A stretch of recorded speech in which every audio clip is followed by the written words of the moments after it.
Et, bonjour docteur. Je suis contente de vous avoir rencontré aujourd'hui. Ah, docteur, ça faisait longtemps, on ne s'est pas vu. Ah, je vous suis toujours là sur les réseaux sociaux, mais je n'ai jamais eu le courage de venir vous voir. Ah, je suis très contente de vous avoir rencontré aujourd'hui, docteur. Hello, comment tu vas? Ça fait longtemps que je ne t'ai pas vu, même sur les réseaux, je ne te vois plus. Ah, félicitations, c'est la grossesse comme ça. Tu as combien de mois? Tu es déjà à terme comme je vois là. Toutes mes félicitations. Non, docteur, ne me félicitez pas. Ne me félicitez pas, docteur. C'est pas la grossesse. Où je suis là, je sors même de l'église. Je sors de l'église comme ça à prier, docteur. Les problèmes, je n'en peux plus. Docteur, tous les tests de grossesse sont négatifs. Non, ce n'est pas la grossesse. Le test de grossesse était négatif. Et tu dis que ça fait combien de temps? Depuis au moins 10 mois. Mon ventre grossit. Ça grossit, ça grossit, ça grossit. Au début, on me félicitait. Maintenant même, la famille, on a commencé à parler. Docteur, moi, je suis dépassée. Non, ne me voyez pas comme ça. Non, c'est pas la grossesse, docteur. Mais ça fait 4 ans, 5 ans que tu t'es mariée, si je ne me trompe pas. Ça fait 4 ans déjà que je suis mariée. Et tu n'as jamais eu de fausse couche ou été enceinte? J'ai eu 2 fois 2 fausses couches. C'était tout. J'ai eu 2 fois 2 fausses couches. Ok, et ça là, ça fait 10 mois environ que ça a commencé à grossir. Donc quand ceci a commencé là, ça fait bientôt 1 an, docteur. Ça a commencé à gonfler, gonfler. Au début, j'ai fait les tests, j'étais contente. Mais depuis là, rien. Moi, c'est le courage qui me manque. J'allais même venir dans votre cabinet vous chercher, mais c'est le courage qui me manque, docteur. Avant de te marier, tu as fait l'échographie, vérifier un peu si tout va bien. Oui, bon, honnêtement, je n'ai jamais fait vraiment une échographie. Hein. Quand on s'était mariés, là, on m'a fait les tests sanguins. Oui, je ne suis pas allée chez le médecin. Je vais dire que quoi, docteur? Et je vais aller chez le docteur comment? Quand je fais le test, c'est négatif. Et je ne fais que sentir comment mon corps gonfle. Mais voilà. On m'a déjà félicité au quartier fatigué, je vais dire. Tu n'as jamais fait, ok. Mais je ne suis pas allée chez le médecin parce que j'ai fait le test, c'était négatif. Si je fais le test de grossesse, c'est négatif, je vais aller faire quoi chez le médecin? Docteur, vous pensez qu'on a l'argent? Non, moi, je ne peux pas aller chez le médecin. Le test de grossesse est négatif. Pourtant, moi, je suis en train de grossir, docteur. On a dit que c'est la nourriture que je mange. Regardez-moi. Regardez-moi. C'est comme si je suis même à terre. Moi-même, je me suis dépassée. Mon mari a déjà bavardé. Au début, on s'est réjoui. Je n'ai même pas le courage de lui dire que depuis le test est négatif. Mais ça fait 10 mois. Ça fait 10 mois, docteur. Il ne faut pas me féliciter. Quand c'est comme ça m'énerve. Je ne sais même plus comment je vais sortir. Je porte seulement les gros habits. J'espère que ça ne va pas se voir. Mais docteur, me voilà. Je sors prier, me voilà. Mais est-ce que tu as déjà entendu parler des myomes? Les myomes? Oui. Est-ce que tu sais que c'est possible que tu aies un myome? C'est quoi les myomes, docteur? Le myome peut faire le ventre de quelqu'un sort comme ça, docteur. Vous n'exagérez pas un peu. Le myome peut faire quelqu'un comme enceinte, comme moi, si, docteur.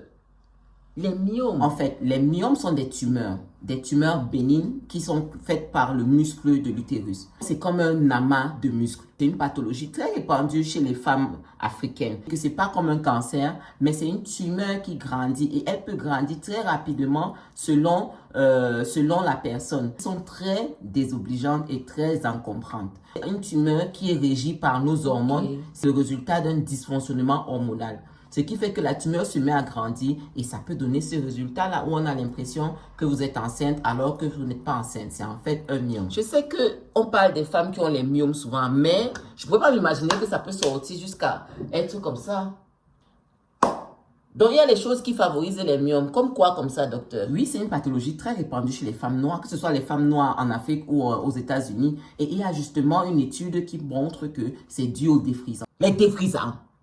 Docteur, vous exagérez. Tout le monde se défrise. Comment? Tout le monde se défrise. Docteur, il faut laisser ça. Les défrisants. Parce que dans les défrisants, il y a les perturbateurs endocriniens. Les perturbateurs endocriniens qui perturbent nos hormones et qui créent justement la croissance vraiment brutale des cellules qui ne devraient pas se multiplier. Ce qui fait que chez beaucoup de femmes, on trouve beaucoup de myomes qui grandissent plus ou moins vite. Je ne peux pas dire que c'est seulement dû aux défrisants, mais le défrisant est une des sources, un des facteurs à risque pour développer des myomes. Que ce soit les défrisants ou bien ces produits qu'on met sur la peau. Tout ce qui contient les phtalates, tous ces perturbateurs endocriniens peuvent causer des tumeurs, peuvent même aller jusqu'à causer des cancers. C'est très important. Ok. Ok, docteur. Et ça peut faire les difficultés d'accouchement, docteur. Est-ce qu'avec votre mari, vous avez déjà consulté, voir, puisque vous avez fait 4 ans quand même sans avoir d'enfant, est-ce que vous avez déjà regardé quel peut être le problème? J'ai jamais fait l'échographie. Donc, je ne peux même pas vous dire si j'avais les myomes depuis ou pas. Et puis, ça fait 4 ans. Quand les gens ont bavardé, Mon mari a dit qu'il ne veut pas aller contrôler à l'hôpital, c'est un problème. Moi, je suis restée tranquille. Moi, c'est OK. C'est lui que j'avais rencontré. Je ne connais pas tant d'hommes. Donc, je suis restée tranquille. Parce que oui, hein, même les myomes peuvent être cause de stérilité. Le myome peut être la raison pour laquelle vous n'arrivez pas à faire d'enfant. Ça, il faut le savoir. Et c'est ça, les myomes peuvent faire les difficultés d'accouchement. Et c'est ça le problème, parce que quand le myome est dans l'utérus, il occupe la place où l'enfant aurait pu se nider. Et après, le myome, il grandit. Je vais alors venir vous voir. Et je fais quoi de ça maintenant, docteur? C'est déjà tellement gros. Ce qu'il faut faire maintenant, déjà, c'est venir consulter. Ça, c'est la première chose. Et ensuite, il faudra voir si le myome est très gros, selon l'endroit où le myome se situe. Le myome peut être soit dans l'utérus, soit en dehors de l'utérus. Ça dépend de l'endroit où le myome est. Ok, docteur. Ok, je comprends. Attends, heureusement que j'ai toujours ma Mimi avec moi, je t'explique. Selon l'endroit où le myome est, il fait des problèmes différents. Si le myome est situé dans la cavité ici, il va te faire des cycles abondants. Tu vas perdre beaucoup de sang. Ou s'il est à l'extérieur, tu vas peut-être sentir comme des douleurs dans le ventre, comme un nœud dans le ventre. Donc, selon l'endroit où il est, s'il est ici dans la cavité, il peut vraiment empêcher de tomber enceinte. Donc, ce qu'il faut faire, il faut d'abord venir, on va faire une échographie, on va voir exactement où le myome est. Comme ce bouton blanc, s'il est à l'intérieur de la cavité, ce serait facile de le sortir de là, de libérer la cavité pour que tu puisses être enceinte. Mais s'il est à l'extérieur de la cavité, il faut encore voir quel type d'opération il va falloir faire. Ce qui est sûr, selon l'endroit où il est, l'opération est plus ou moins inévitable. Et c'est mieux de faire l'opération au plus tôt pour avoir au moins 1 an pour laisser guérir ton utérus avant de essayer de tomber enceinte.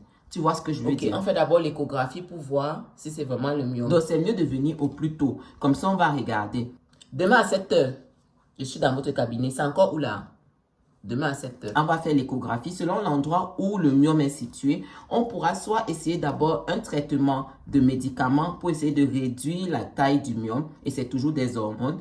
Il y a aussi des thés qui permettent de réduire la taille du myome. Mais comme je vois ton ventre là, c'est déjà très gros. Je pense que là, il faut directement penser à l'opération. Ah, on peut essayer un traitement pour réduire un peu.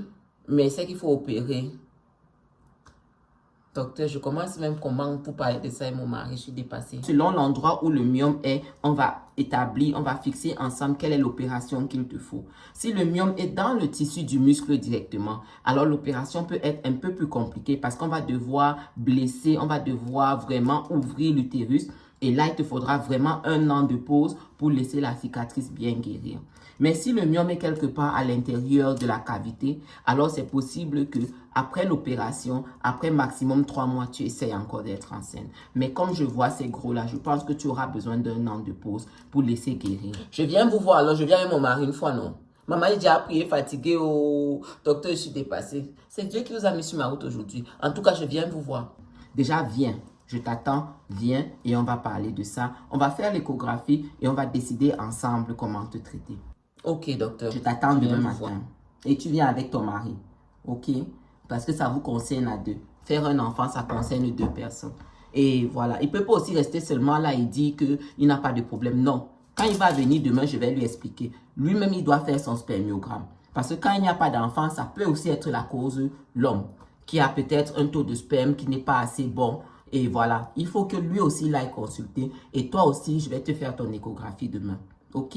On se dit à demain. Oui, merci docteur. Merci beaucoup. Merci docteur. Ok, ma belle, au revoir.